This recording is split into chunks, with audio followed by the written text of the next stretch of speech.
ও দুনিয়ার মুসলমান, আজ থেকে 300 বছর পূর্বে, একদিন নয়, 2 দিন নয়, 300 বছর পূর্বে এমন একজন কোরআনের হাফেজ ছিল, এমন একজন কোরআনের দাওয়াত বাহক ছিল, এমন একজন কোরআনের রাহবার ছিল, একজন ছোট্ট একটা কোরআনের হাফেজ, যার নাম হলো আবুল বারাকাত। আবুল বারাকাত এমন একজন লোক ছিল, অল্প বয়সে যার মোজ গজায় নাই, দাঁড়িয়ে ওঠে নাই, দেখতে একটা ছোট বাচ্চা অবস্থায়। ও দুনিয়ার মুসলমান, আবুল বারাকাত এমন একজন বণিক ছিল, আরব দেশ থেকে জাহাজে করে মালদ্বীপের দিকে আসতেছিল। যেই মালদ্বীপটা মানুষের নজরের মধ্যে আসে নাই, মানুষ জানতো না মালদ্বীপ নামে একটা দেশ ছিল, মানুষ জানতো না মালদ্বীপ নামে একটা অবস্থা ছিল, কেউ জানতো না। এমন একটা অবস্থায় এই মালদ্বীপের পরিচয় দেওয়ার জন্য আল্লাহ রাব্বুল আলামিন হাফেজ আবুল বারাকাতকে ওই বণিক দলের সাথে জাহাজে উঠাইয়া আল্লাহ তাআলা অন্য দেশের মধ্যে যাত্রা করাইলেন। যেই মাত্র মালদ্বীপের কাছাকাছি আসলো, অমনি করে আসার পরে একটা ঝড় আসলো, একটা তুফান আসলো। তুফান আসার পরে ওই মালদ্বীপের কাছাকাছি যেই মাত্র আসলো, অমনি করে জাহাজটা তুফানের আক্রমণে, ঝড়ের আক্রমণে জাহাজটা ডুবে গেল। অসংখ্য মানুষ মারা গেল, কেউ আর বেঁচে রইল না। অমনি করে একজন কোরআনের হাফেজ, যার নাম ছিল আবুল বারাকাত, বাঁচতে বাঁচতে অজ্ঞান অবস্থায়, তার জ্ঞান হারা অবস্থায় বাঁচতে বাঁচতে মালদ্বীপের তীরে গিয়ে উপস্থিত হইল। এলাকার জেলেরা যখন মাছ ধরতে গেল সকালবেলা, মাছ ধরতে যাবার পরে সকালবেলা যখন দেখলো, ও দেখতেছে যে একজন মরা মানুষ, ছোট বাচ্চা পড়ে রয়েছে, দেখতে সুন্দর লাগে, মাদ্রাসার ছাত্রর মতো লাগে। ও দুনিয়ার মুসলমান, শুধু তাই নয়, মাদ্রাসার ছাত্র মনে করে দেখতে একজন সুন্দর একটা চেহারা বালক, তাদের কাছে দিলের মধ্যে দয়া লাগলো, আবায়া লাগলো, লাগার পরে ওখান থেকে উঠে নিয়ে গেল, নিয়ে তাদের বাড়িতে নিয়ে গেল।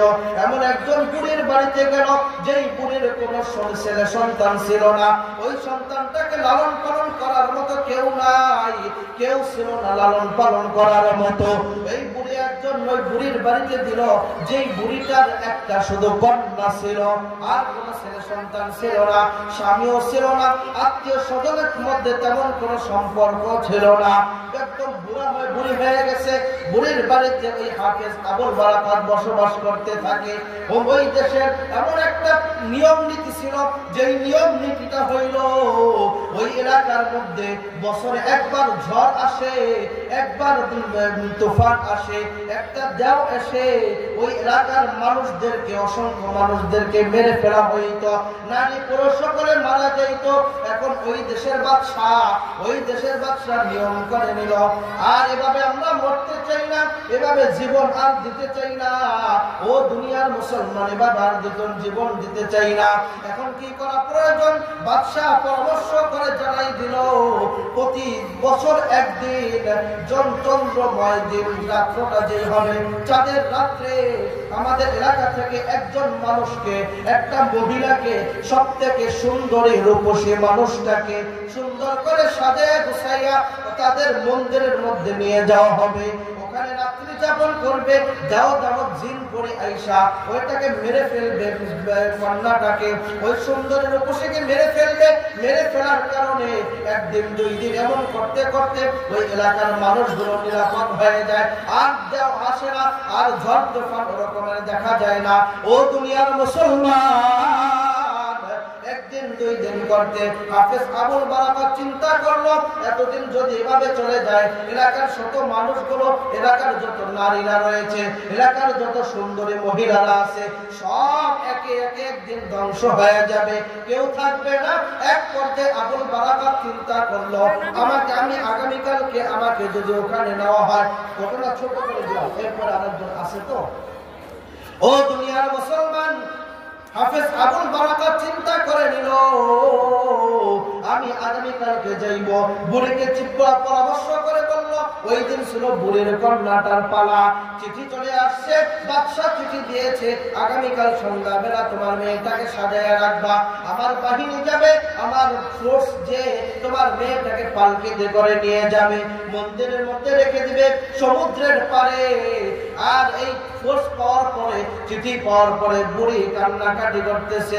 হাফেজ আবুল বারাকাত ডাক দিয়া বলতেছে, ওগো মা, তুমি কেনই বা কান্না করতেছ? এই কান্না হাফেজ আবুল বারাকাতের শব্দ শুনে বুড়ি ডাক দিয়া বলতেছে, আমাদের দেশের নিয়ম নীতি হলো এইটা, এখন যদি আমি পালন না করি আমাকে সহ মেয়েকে সহ গ্রেফতার করে জেলখানায় নিয়ে যাবে। এভাবে জেলখানায় থাকতে পারবো না। ও দুনিয়ার মুসলমান, শুধু এতটুকু বলতে চাই, ওই বুড়ি কন্যার পরিবর্তে ওই হাফেজ আবুল বারাকাত মোষ ওঠে নাই, দাড়ি ওঠে নাই, সে সুন্দর করে মহিলার কাপড় পরে, শাড়ি পরে, সুন্দরভাবে একটা বধূ সেজে পালকিতে উঠে গিয়ে বসলো। পালকিটা নিয়ে গেল মন্দিরের ভিতরে, নেওয়ার পর ওখানে রেখে আসলো। পরের দিন সকালবেলা তার লাশটাকে আনার জন্য যখন ফোর্স গেল, বাহিনী গেল, যাবার পরে গিয়ে দেখে ওই মন্দিরের মধ্যে সুন্দর মানুষ একটা কোরআনের হাফেজ সূরাতুল ইয়াসিন তেলাওয়াত করতেছে, ইয়াসিন ওয়াল কুরআনিল হাকীম। এভাবে সূরা ইয়াসিন তেলাওয়াত করতেছে। ফোর্সটাকে জিজ্ঞাসা করলো, এখানে যেই ঢোকে কেউ তো বেঁচে থাকে না। দ্বিতীয় সকালবেলা আমরা তার লাশ নিতে আসি, আজকেও তার লাশ নিতে আসার জন্য আসলাম, তোমার লাশ নিতে আসলাম। আজকে তুমি যে মারা গেল না, ঘটনা কি? ঘটনা হইল, আমি যখন আপনারা যখন চলে গেলেন, রাত্র যখন গভীর হয়ে গেল, গভীর রজনীতে আমি পুজো করে আমি কোরআন তেলাওয়াতের মধ্যে লেগে গেছি। যেই মাত্র কোরআন তেলাওয়াত লাগলো, অমনি করে যত দানব আসে, আর দানব আসার কারণে কেউ আর আক্রমণ করতে পারে না, ঝড় তুফান আর আক্রমণ করতে পারে না। ওই দিন থেকে আজ পর্যন্ত মালদ্বীপটা বিজয় হয়ে গেল, মুসলমানদের জন্য মুসলিম রাষ্ট্র হিসাবে বিজয় হয়েছিল। ওই মালদ্বীপটা আজ মুসলমানদের সামনে তামাম বিশ্বের মানচিত্রের মধ্যে বিজয় হিসাবে আছে। ও দুনিয়ার মুসলমান, এটা আরো অনেক ঘটনা আছে, সময় সংক্ষিপ্ত বলতে পারলাম না, কিন্তু এতটুকু বলবো, যিনি কোরআন তেলাওয়াত করবে, যেই ঘরের মধ্যে কোরআন তেলাওয়াত হবে, ওই ঘরের মধ্যে কোনোদিন অভাব হতে পারে না, ওই ঘরের মধ্যে কোনোদিন অশান্তি আসতে পারে না, ওই ঘরের মধ্যে কোনোদিন কলহ হতে পারে না, ওই ঘরের মধ্যে কোনোদিন আল্লাহ তাআলার আযাব গজব কখনো আসতে পারে না। সর্বদা মিল মোহাব্বত থাকবে, সর্বদা কোরআনের কারণে ওই ঘরের মধ্যে আল্লাহ তাআলার রহমতের মধ্যে থাকবে। কথা বলেন ঠিক কি না? আল্লাহ তাআলা আমাদেরকে বেশি বেশি কোরআন তেলাওয়াত করার, কোরআনের মুজিজা উপলব্ধি করার তৌফিক দান করুন, আমিন। ওয়া আখিরু দাওয়ানা আলহামদুলিল্লাহি রাব্বিল আলামিন। আসসালামু আলাইকুম ওয়া রাহমাতুল্লাহি ওয়া বারাকাতুহু।